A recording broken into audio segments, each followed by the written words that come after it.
2시간 전에 마감한 트레이더가 생생하게 전하는 글로벌 마켓 리뷰 델타1입니다.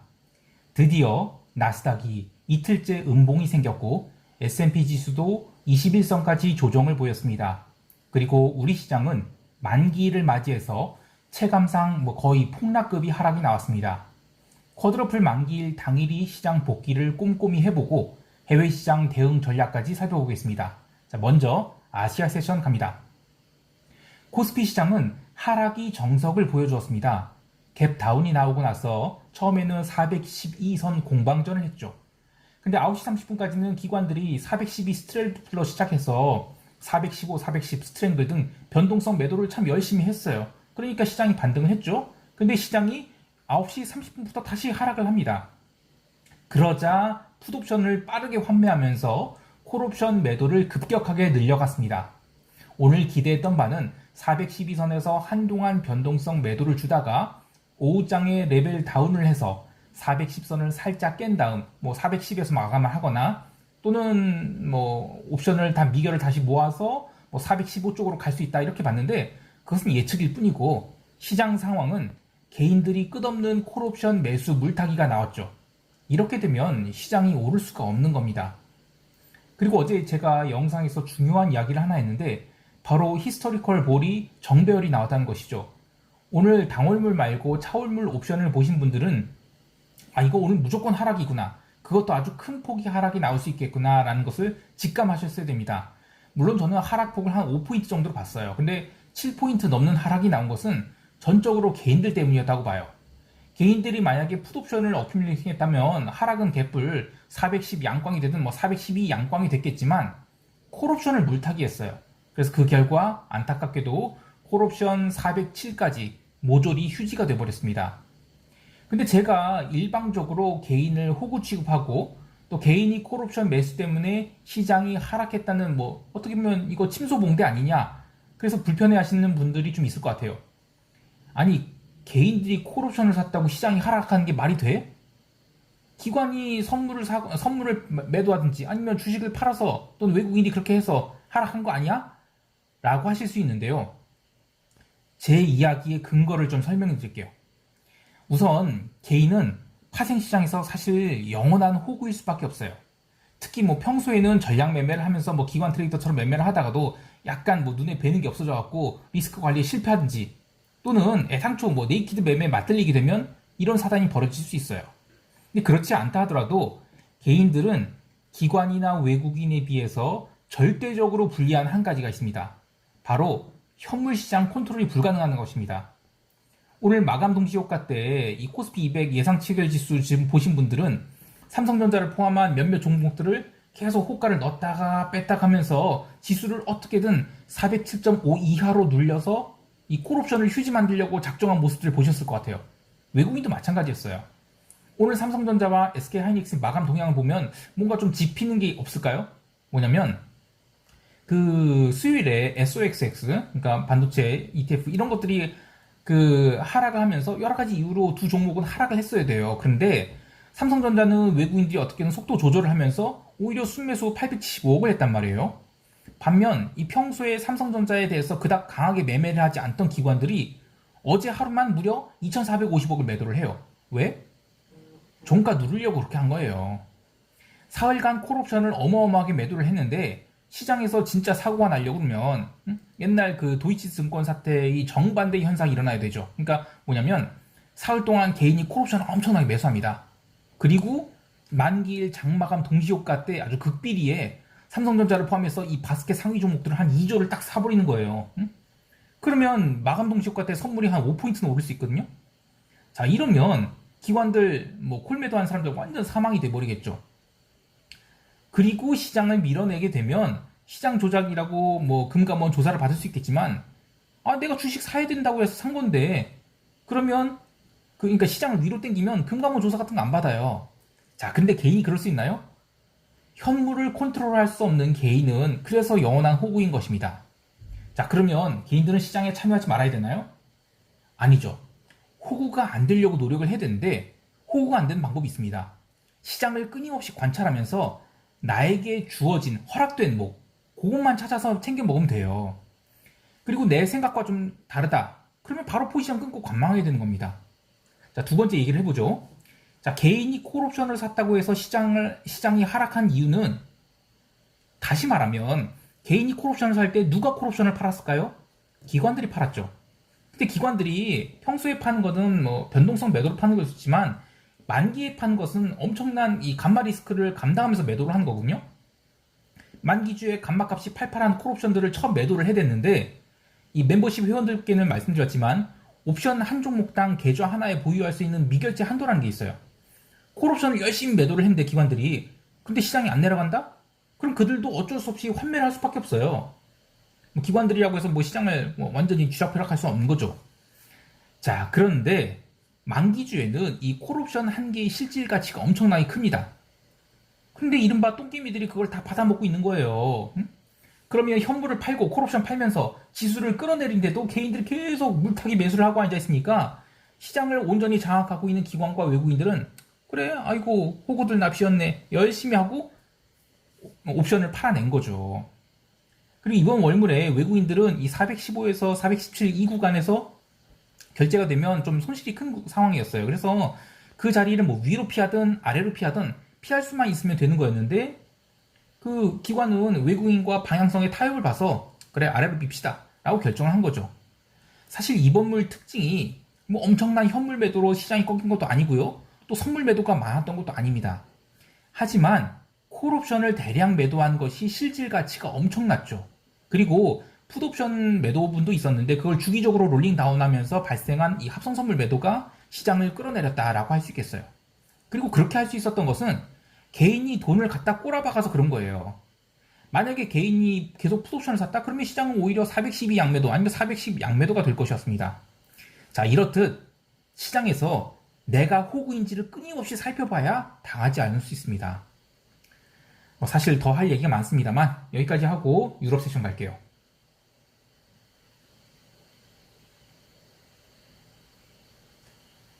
유럽 증시는 장 시작 전에 아시아 세션 약세로 유럽 지수 선물이 약세를 보이면서 본장 개장 즉시 마이너스 1%에 가까운 언더슈팅이 났습니다. 하지만 바로 회복하고 나서는 그 다음부터는 꾸준한 매수세가 들어와서 시장을 끌어올렸는데요. 하지만 변동성은 얼마 죽지 않았어요. 장 후반 들어서 윗꼬리를 달았을 망정 제법 살아난 채 변동성이 마감했어요. 특히 유럽 증시 중 가장 강했던 스위스 증시가 마이너스 1%대 하락을 하면서 종가 저가와 다름없는 하락을 한 것이 가장 눈에 띄는데요. 올해 6월 그리고 8월 이 스위스 증시는 유로존 증시 중에서 가장 강하게 올라왔었는데, 그게 본격적으로 변동성 상승을 시키면서 하락이 나온 것입니다.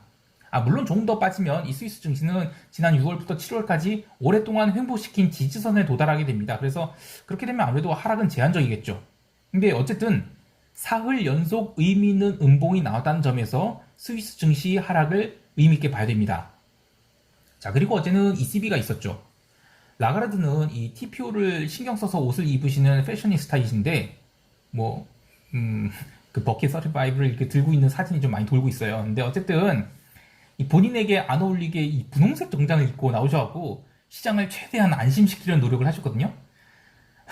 기자회견 이야기보다 무슨 옷을 입었는지를 이야기하니까 무슨 한국 기레기 같은 느낌이 드는데요.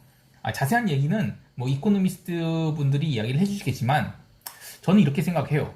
이 말을 바꾼 것일 뿐이지 테이퍼링은 테이퍼링 맞다고 봐요.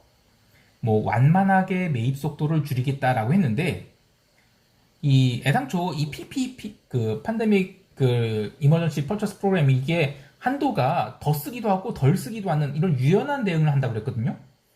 자, 그리고 하나 짚고 넘어갈 것은 일시적인 인플레이션을 유가에서 찾고 있어요. 근데 이렇게 되면 유가가 70달러를 강하게 넘어설 경우 유로존은 인플레이션 이슈가 생길 것이라는 힌트가 돼요. 자, 마지막으로 짚고 넘어갈 것은 이 채권 매입 속도를 결정한 것은 모든 채권 유니버스를 기반한다. 이게 되게 중요한 말인데, 이것으로 이 독일 국채랑 이탈리아 국채의 스프레드가 확 줄어들었어요. 이거는 리스크 온 반응이죠. 자, 그런데 증시는 이 장 초반에 아래 꼬리를 달고 올라온 상황에서 라가르드 기자회견 끝나기까지 거의 오르진 못했어요. 누구는 이거는 테이퍼링이라고 할 수 없다라고 얘기를 하긴 하는데, 자, 스위스 증시 계속 망가지고 독일 증시나 유럽 증시 중 제대로 반등한 거 제대로 없거든요. 그래서 이거는 그냥 이제 미친 돈풀기는 없다 라는 컨센서스가 형성되는 것 같아요. 채권 시장에서는 ECB 금리 결정과 함께 이 PEPP나 뭐 APP, 그러니까 기존 자산 매입 프로그램, 요거를 유지한다는 이야기가 나오면서 기존의 유럽 국채를 매도했던 쪽이 뜨거워하면서 이 숏 커버링을 했죠. 그래서 되게 중요한 자리에서 양봉이 나왔어요. 반면 유로화는 장중에 별다른 반응이 없었고요. 또 기자회견 때도 유로화는 별 반응이 없었습니다. 상품 시장에서는 기름이 아주 난리부르스를 쳤어요. 유럽 세션에서 나름 강세를 보이면서 뭐 거의 69.89달러, 그러니까 거의 70달러에 근접하려 했는데 중국이 비축유를 방출한다는 얘기 나오면서 아주 상당 급락이 나와요. 근데 그 전부터 하락이 나왔거든요. 그래서 그 비축유 방출 이야기가 뭐 순차적으로 전달되면서 그렇게 하락이 나온 건지 모르겠는데 어쨌든 미국 본장 시작 전에 벌써 2% 마이너스 2%대 하락을 해버립니다. 그런데 이제 본장 딱 시작하자마자 하락분을 죄다 끌어올려요. 그래서 다시 69.75달러까지 올라왔어요. 그리고 나서는 이제 원유 재고 발표가 있었습니다. 재고는 감소는 감소인데 생각보다 덜 감소하면서 악소리가 났죠. 그래서 뭐 그다음부터는 또다시 뭐 계속 기름 매도 예치가 나오면서 줄줄줄 흘러내렸고요. 그래서 새벽 2시 30분에는 67.56달러까지 급락을 해서 장중 상승폭을 모조리 반납한 채 마감을 했습니다. 그리고 기름도 이제 옵션 만기가 다음 주로 다가와 있는지라 급등락이 제법 있을 것 같은데 저는 기름 시장이 다시 가라앉지 않을까 하는 생각이 있어요. 어쨌든 뭐 허리케인 시즌이고 그래서 급등락에 유의하면서 매매를 해두겠습니다. 자, 이제 미국 세션 이야기할게요.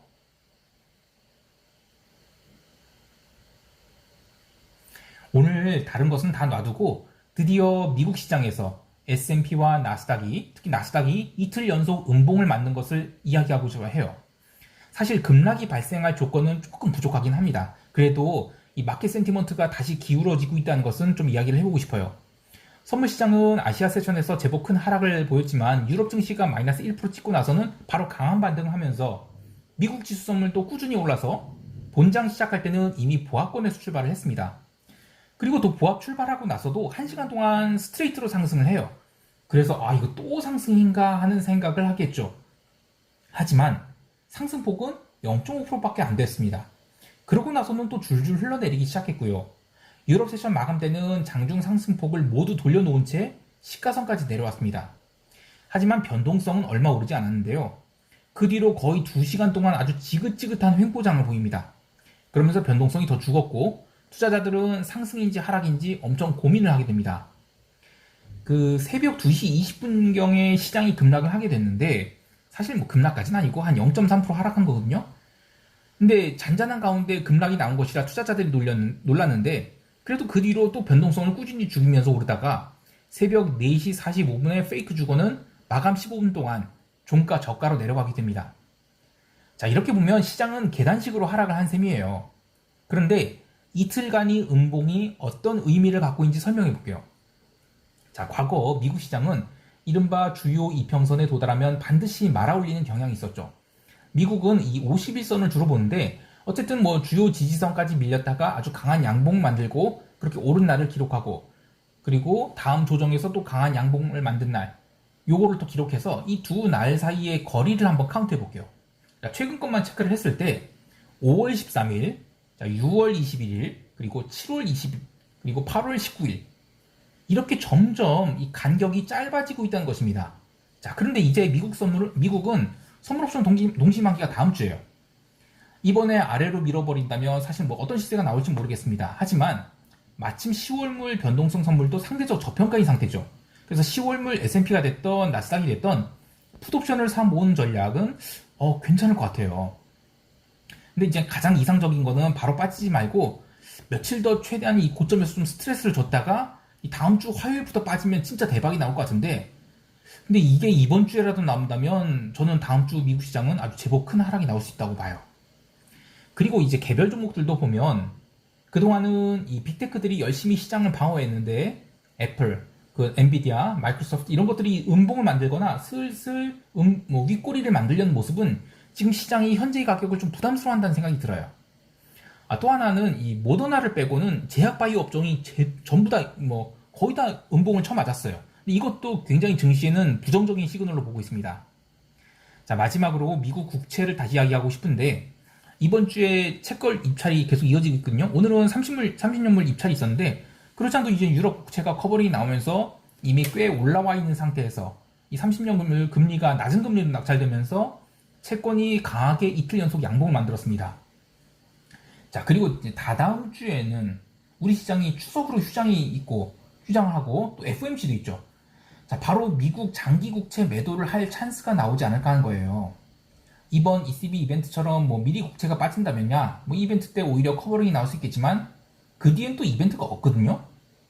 또 채권 만기도 21일이에요. 9월 21일. 그래서 이제 10월물에서 변동성이 커지면서 옵션 얘기하는 거예요. 10월물 옵션. 이 채권이 오를 경우에 저는 장기 채권 콜옵션을 매도할 기회가 생기지 않을까 하는 생각이 듭니다. 자, 일단 여기까지 하고요. 시장 총평하면서 대응 전략 이야기할게요.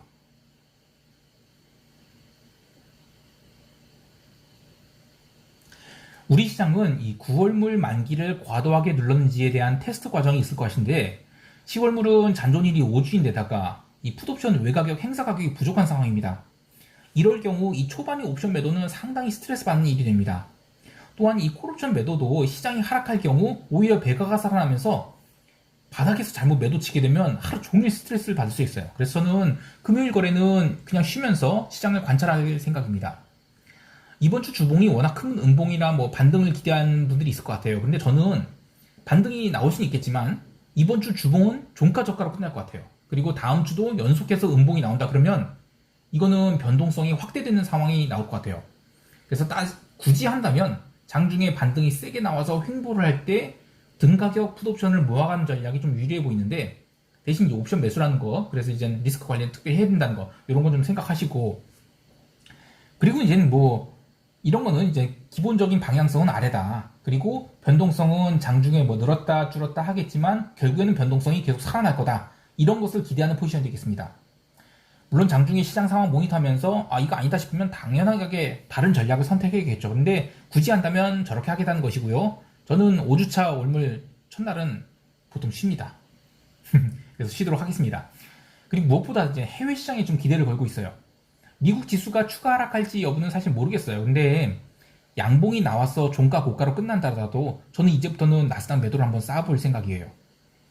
옵션 만기일 저녁에는 뭐 새벽 4시까지 술을 먹고 다음날 출근하지 않는 것이 뭐 가능인데, 물론 저는 술을 먹지 않기 때문에 뭐 상관없습니다. 그래도 저는 출근을 보통 안 했어요. 근데 왜냐면 어차피 나와봤자 이 5주차 옵션, 특히 이거는 시장이 교통정리되는 시간들이 필요하거든요. 이게 무슨 얘기냐면 옵션의 그 비드에스크 스프레드가 많이 과도하게 벌어질 때도 있고, 또 포지션을 좀 새로 정리하려는 쪽들도 많고, 그래서 이제 그런 시간들은 차익 거래자다 또는 마켓 메이커들이 몫입니다.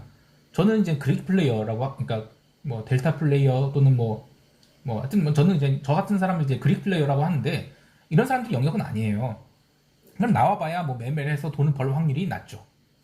늘 이야기하지만 내가 잘나서 혹은 뭐 특별한 기술이 있어서 시장에서 돈을 가져오는 게 아닙니다. 시장이 나에게 허용한 구간에서 돈을 가져오는 거예요. 허용한 구간이 아니라면 그 시간에 놀아야 됩니다. 노는 것이 돈을 버는 거예요. 자, 오늘 하루도 성공 투자하시고요. 이상 델타원이었습니다. 감사합니다.